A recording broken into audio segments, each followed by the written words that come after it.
People often have a pretty poor idea of how they spend their time, what they do with their life. So I've suggested journaling. On a daily basis, you write down what did I do yesterday and what do I plan to do today. Those are the main things. That's if it's in the morning. If you do it at night, you can write down what did I do today, what do I plan to do tomorrow. And a lot of people don't do that.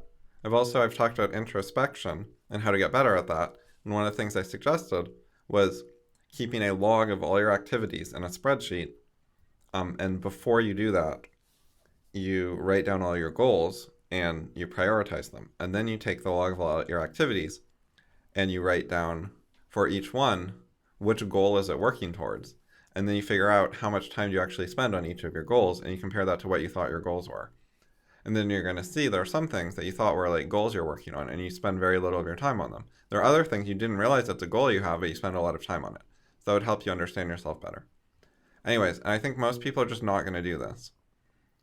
It's not practical enough for people who are just sort of lazy and don't care about their lives that much, which is sad. Like, this is something you could do if you really cared.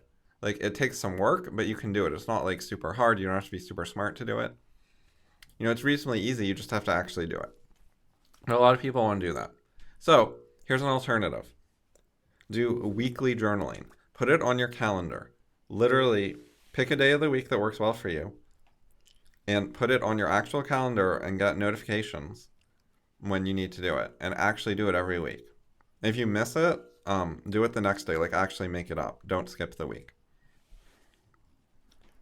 So the downside with weekly is you're not going to remember what you did in as much detail. You're going to be like, I don't remember what I did 6 days ago. If you take brief notes during the week, just like really short notes, that can help. Also, if you're the kind of person who uses a calendar very much, you might already have like some of your stuff on your calendar.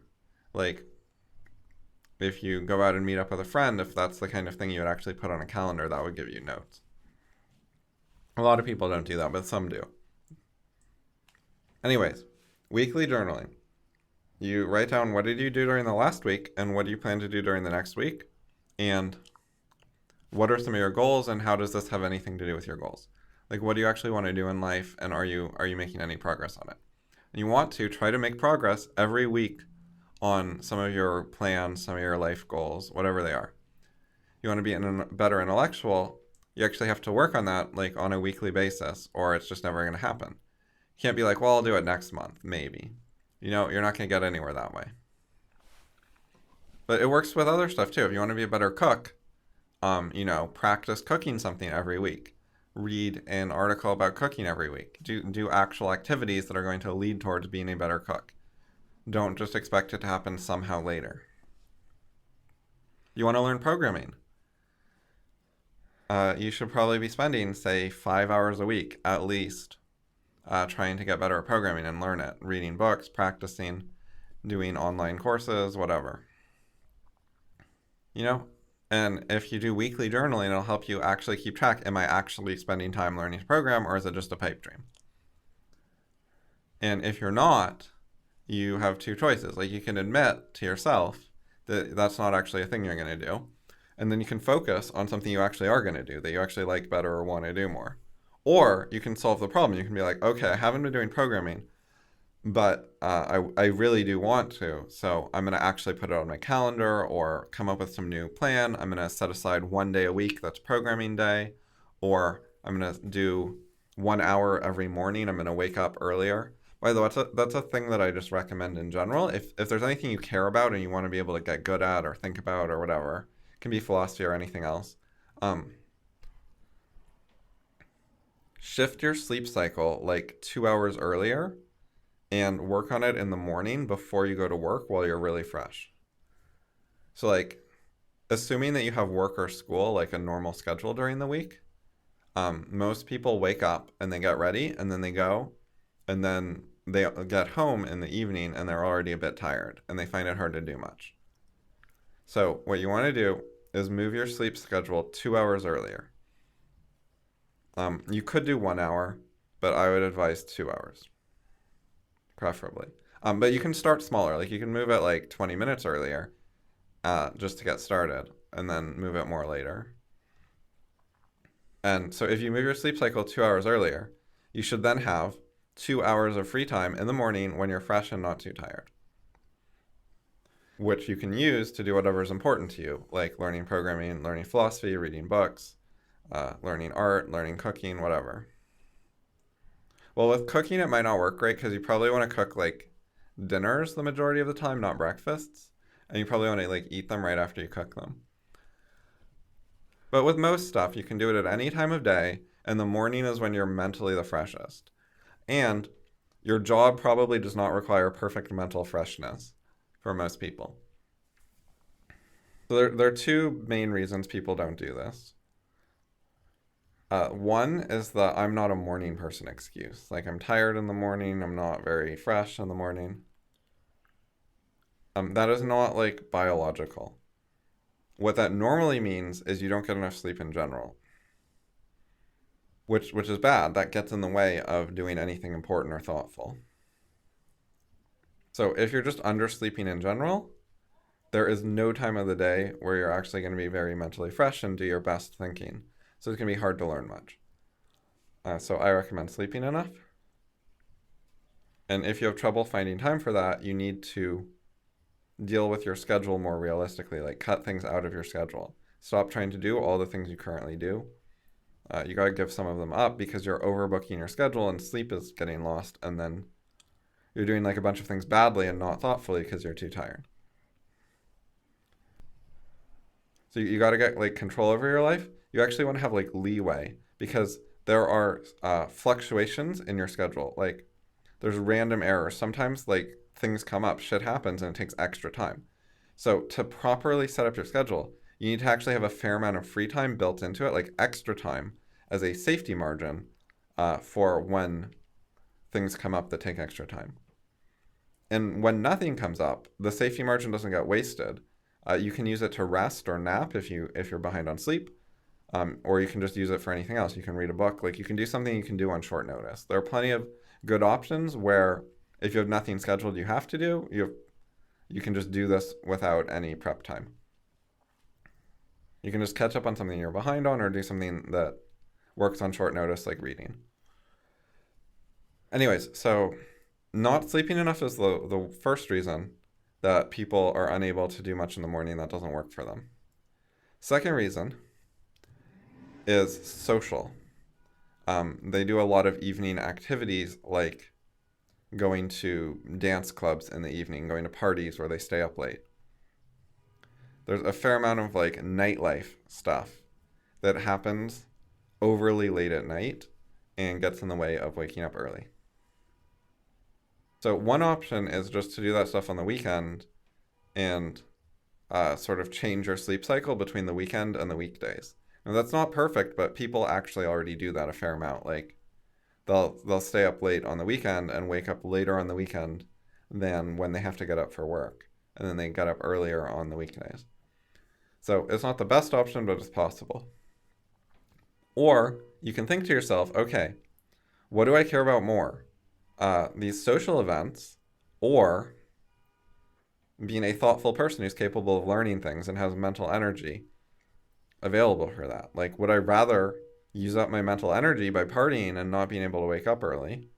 Or would I rather use it reading a book or learning a skill? So that's up to you. It's a lifestyle choice. Just try to be honest about it. Don't pretend there's no trade-off. Don't pretend, I can just have everything. You have to make choices about what you prioritize and what gets more focus. So you can have some of everything, but you're going to have less of some. And so you could have like mostly learning stuff and do some social stuff, or you could have mostly social stuff and do some learning. But don't pretend you can just have tons of both. You're not going to have tons of both. You have to pick. You only have so much time and energy and stuff. Anyways, you probably don't even really know very accurately how well you're doing at all this stuff and what's going on in your life. So weekly journaling is a simple, practical thing that you can put on your calendar, schedule this, and actually do it to get a better understanding of what you're doing in your life and whether it's fulfilling your plans and your dreams and your hopes and aspirations and whatever, or not. A lot of people think they don't need this because basically they're on a simple life path that's like society already figured out for them, which is frequently school or career. So they're like, well, of course I'm making forward progress. I go to work every day and I have a career. Or, of course I'm making forward progress. I'm attending university. I'm working towards graduating. And then after that, I'll be able to get a career. If that satisfies you, if that's all you want in life, you can do that. Just admit it to yourself. But if you're listening to this podcast, you're probably not that kind of person. You probably actually want to learn some other things on your own initiative. You want to have some projects in your life that are not just what the authorities told you to do to get by in life, not just this thing where you're going through the motions. And there are some people where like they really like their career and they're really interested and they learn about their career when it's not work hours and they're not being paid and so on and so forth. But that's not most people. And if you want to be that kind of person, a lot of people fool themselves. They pretend, oh, I really love my career. I'm passionate. I care about it. I do it outside work hours, blah, blah, blah. But if they actually journaled every week, they'd see it was like 3 months since the last time they did any skills development outside of work hours. So don't fool yourself. If you actually care about that stuff, make sure you're actually doing it by weekly journaling. The best day for people to journal on average, is Sunday. It separates your weeks because like people think of Monday through Friday as like a week.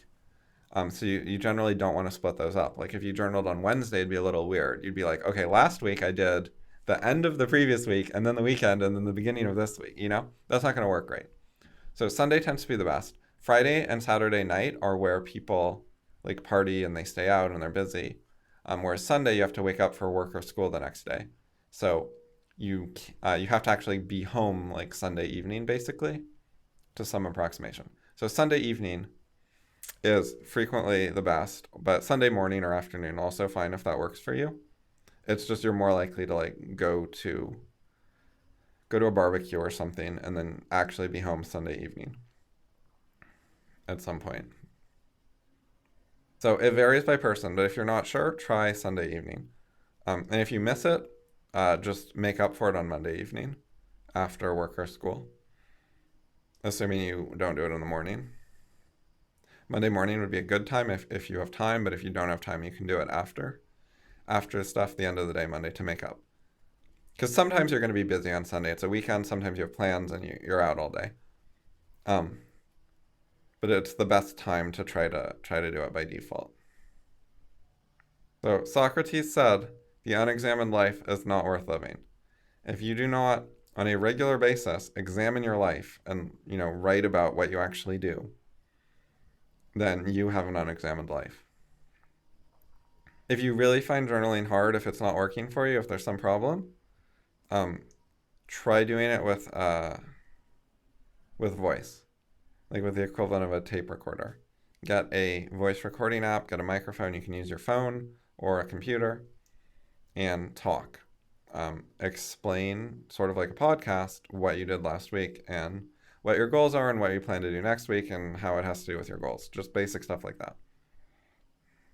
If you just say it all out loud, you will get 80% of the benefits of doing it in text, something like that. Like, it's pretty good. It works pretty well. Okay, because the most important thing is putting stuff into words. Like, actually thinking it through, spending time thinking about what you actually want to say, what you have to say, what the situation is. Like, you have to think that through and you have to put it into actual words instead of just like vague intuitions. Verbalizing it, making real sentences helps a lot. And you don't just want to have the sentences in your head. It's much easier to fool yourself and go too fast, like rush through them and think they made sense when you didn't really think about them. But if you actually turn them into words and you get them out of yourself, out of your head, that is what's really important. So talking out loud to a recording, even if you never listen back to the recording, works a lot better than thinking it silently. And then actually writing it down has some advantages, but some people are bad at writing. They don't like writing. So if it's not working for you with writing, just do it with voice. That is okay. You get most of the benefits. If you want to be an intellectual who's good at learning things, you want to get pretty used to text. You want to learn to read and write, but talking is a good skill. You can work on that. You can start there. It's fine.